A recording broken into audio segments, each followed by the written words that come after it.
Hi all, I am K. Surya, working as Assistant Professor in the Department of ECE at SNS College of Technology. In this video, let us see about monoalphabetic cipher.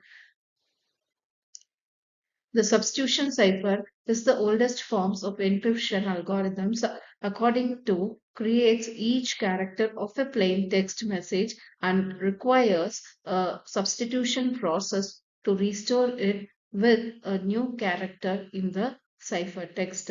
This substitution method is deterministic and reversible, enabling the intended message recipients to reverse substitute ciphertext characters to retrieve the plain text.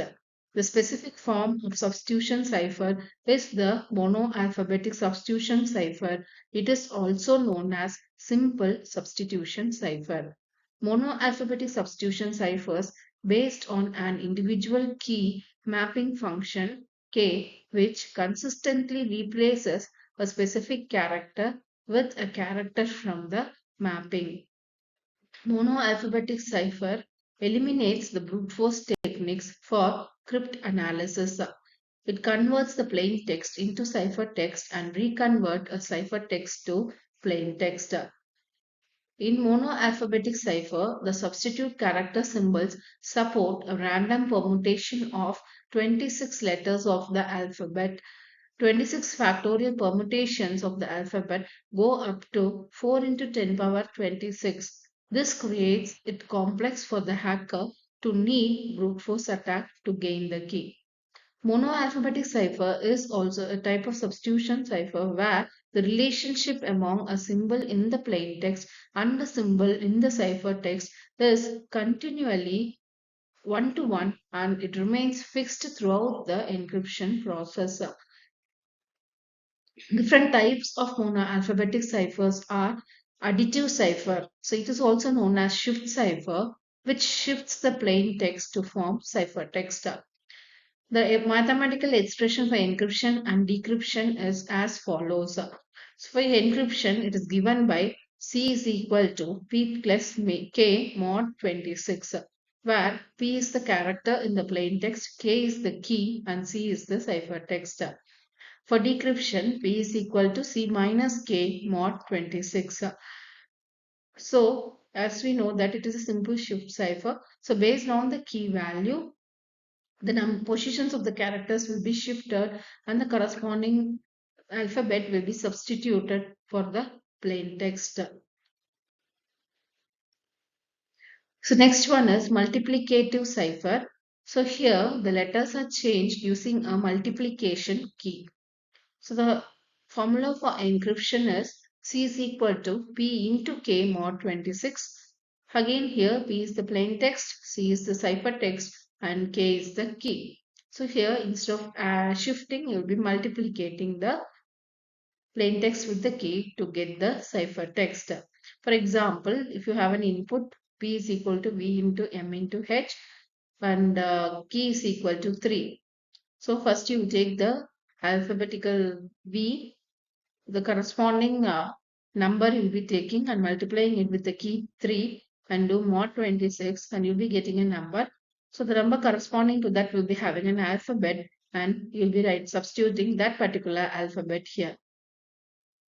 And the next one is affine cipher. A mathematical function is used to convert the plain text into a ciphertext here. It is given by ciphertext is equal to P into K1 into K2 mod 26. Here P is the plain text, K1 is the multiplicative key, and K2 is the additive key, and C is the cipher. For decryption, C minus K2 divided by K1 mod 26. So here you are having two types of key, Key1 and Key2. So next we'll see the working principle of monoalphabetic cipher.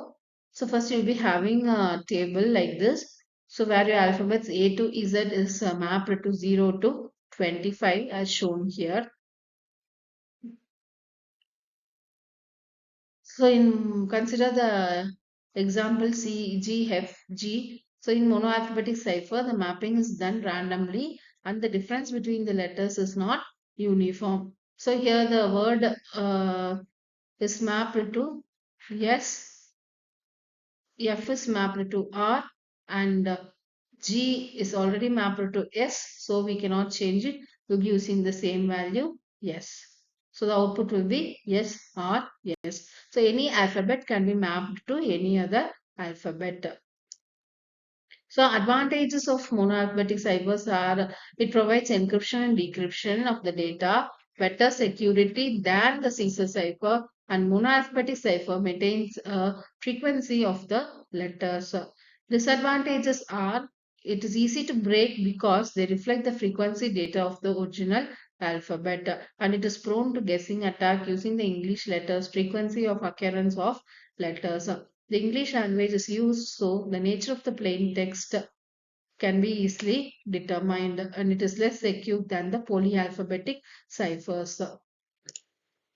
Hope you understood what is monoalphabetic cipher, where you can replace any alphabet with some other alphabet, but it is not a fixed shift. So the shift can be changed for each and every alphabet.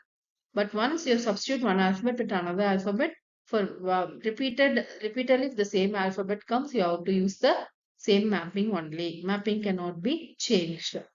So let us take up some assessment questions. Which of the following is a type of substitution cipher? The answer is monoalphabetic cipher. Which of the following is not a type of monoalphabetic cipher? Here, you know that the types of monoalphabetic cipher are additive, multiplicative, and affine. So the answer is Hill cipher. Thank you for watching this video.